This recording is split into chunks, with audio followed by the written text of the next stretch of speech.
Muito bom dia. Vamos lá, começando então essa quarta-feira, dia 26 de abril. Notícias relevantes que saíram e que acabaram derrubando o mercado americano, tá? Bom, o First Republican Bank, que esteve envolvido naquele momento em que os bancos estavam quebrando, o que aconteceu foi que ele perdeu mais depósitos, como eu falei no vídeo de ontem, do que se imaginava, e as ações chegaram a cair até 50%, tá? E ele inclusive noticiou que está estudando desinvestir por volta de 100 bilhões em hipoteca e título público. Como o juro subiu, e eu já expliquei num vídeo anterior, você sair antecipadamente num título desse que ele colocou no seu balanço, quando o juro sobe, ele passa a ter uma marcação a mercado para baixo. Portanto, isso pode mostrar que ele precisa desinvestir para fazer frente a mais saques, e isso gerou um momento de mais aversão a risco no mercado e as bolsas americanas caíram, tá? Bom, saíram balanços de empresas importantes. Microsoft com lucro de mais de 18 bilhões no trimestre e ação subindo 4,8%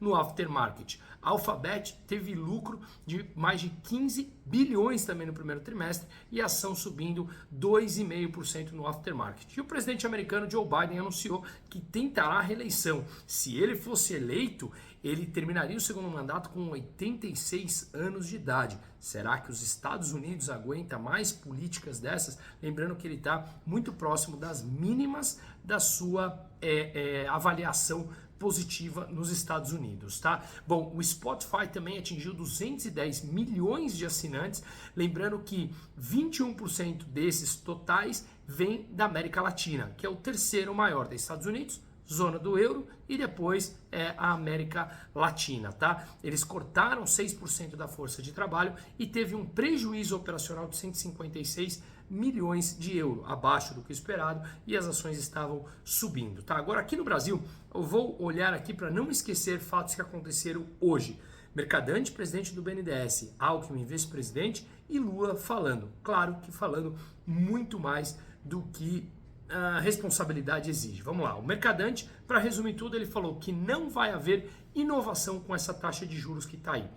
Pois bem, já falamos intensamente que a taxa de juros que está aí, ela é uma representação da realidade de risco brasileira. E enquanto um governo pensar em gastar mais, não há espaço para derrubar a taxa de juros de forma estrutural. Pode cair um pouco, pode subir um pouco, mas de verdade derrubar de forma estrutural, a gente precisaria ter um governo extremamente responsável, que está longe de ser esse governo que a gente tem agora. Ele ainda falou, queremos financiar em melhores condições com juros mais baratos. Pois é, pede para o seu governo Mercadante para conseguir gastar muito menos, diminuir esse estado ineficiente que a gente tem, mas aí obviamente vocês não conseguiriam pagar a benesse de vocês com os nossos dinheiros, não é mesmo? Pois é assim que você derruba estruturalmente e faz com que o país cresça de forma perene ao longo do tempo. Alckmin falou o seguinte, que Lula pediu para que eles fizessem uma reunião sobre crédito, para alavancar investimentos. Inclusive o Mercadante falou sobre crédito subsidiado pelo BNDES. Quanto mais crédito subsidiado a gente tem,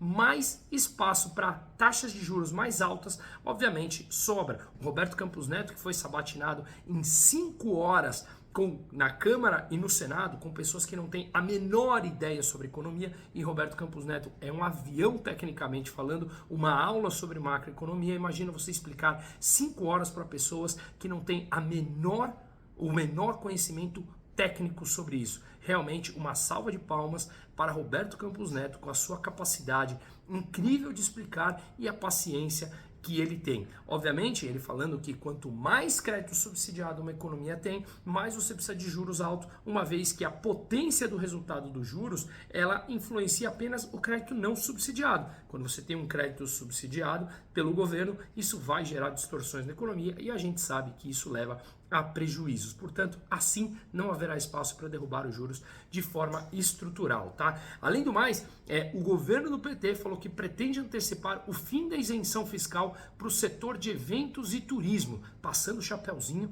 para arrecadar alguns bilhões para fechar as contas que eles gastam com o nosso dinheiro. E aí mais, o Lira, quem sabe seja a nossa esperança, olha onde reside a nossa esperança, falando que ele pautará pela primeira vez projetos contrários a Lula e que poderá suspender decretos do saneamento e de armas. Que assim seja, Lira. Assim esperamos e nós temos que pressionar. Um ótimo dia a todos.